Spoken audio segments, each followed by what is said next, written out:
the bulletproof vest mystery and deadly Ricochet theory. A bulletproof vest is supposed to save your life, but what if the very armor meant to protect you ends up sealing your fate? Last night, conservative activist Charlie Kirk was fatally shot at a Utah University event, and now slow motion footage suggests something almost unthinkable, that the bullet ricocheted off his vest and into his neck.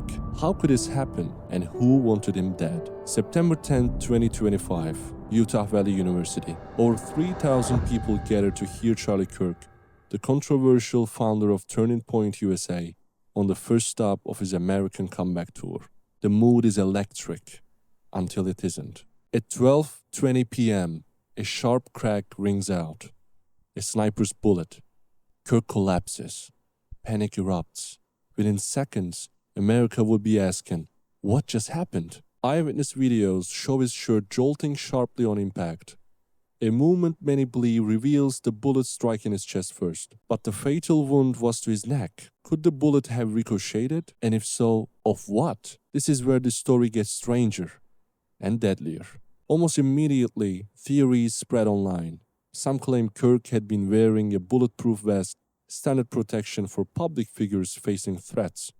But how could he still die from a single shot? The answer, some say, lies in the physics of ricochet. When a bullet strikes a ballistic vest, it doesn't always vanish into nothing. Depending on the angle, the speed, and the armor type, the round can deform, fragment, or even deflect. If the shot came in at a shallow angle, it's possible the bullet skipped off the hardened plates and veered upward, striking Kirk in the neck, an unprotected area. A cruel twist of fate.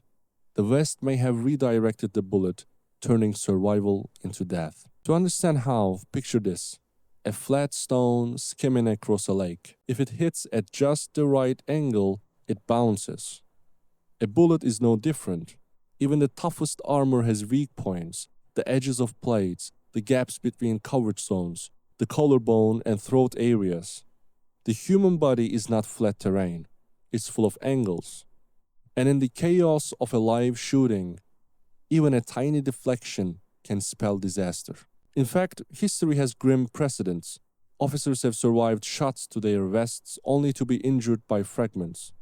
Soldiers in Iraq and Afghanistan reported bullets glancing off plates into arms or faces.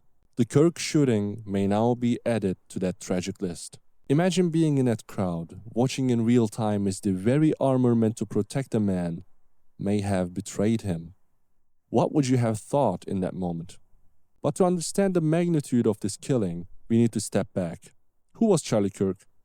To his supporters, he was a fearless defender of conservative values, a man who founded Turning Point USA at just 18 years old and grew it into a national movement.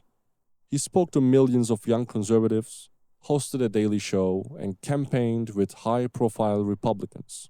To his critics, Kirk was a provocateur, spreading disinformation, stoking division, and making enemies across the political spectrum.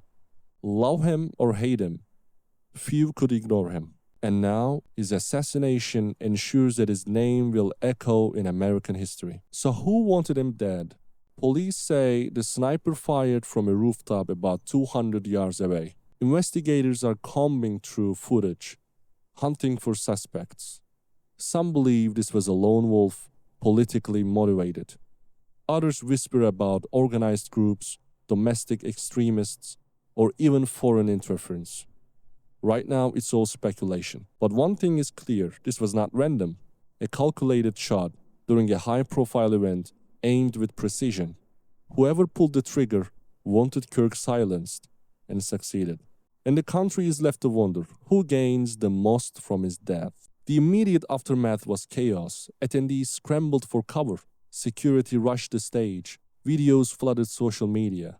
Hashtags trended worldwide. And by morning, flags were lowered across the nation. For some, Kirk died a martyr. For others, his death deepened already bitter divides. In candlelight vigils, supporters prayed. In online forums, conspiracy theories exploded. Some even claimed the West was faulty or that someone within his own circle failed him.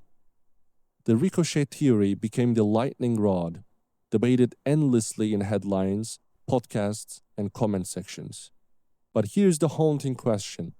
If the vest theory is true, did Charlie Kirk die not only because of an assassin's bullet, but also because of a cruel twist of physics? This assassination has shaken America. It drives questions about political violence, free speech, and security at public events. It forces uncomfortable conversations about body armor, its limits, its failures, its promises, and it cements Charlie Kirk's place in history, not just as a controversial figure, but now as a man whose death may change the way leaders are protected in the future. For his movement, he becomes a symbol. For his enemies, a reminder of the volatility of politics. And for the nation, a chilling warning. If a bulletproof vest can save a man, what can? Charlie Kirk's assassination leaves more questions than answers. Was he wearing a vest? Did the bullet ricochet? Who was behind the shot? And what does this mean for America's future? What do you think? Was this a tragic accident of physics or a failure of protection? Let us know in the comments below. And don't forget to like, share, and subscribe for more deep dives into history, politics, and the mysteries that shape our world.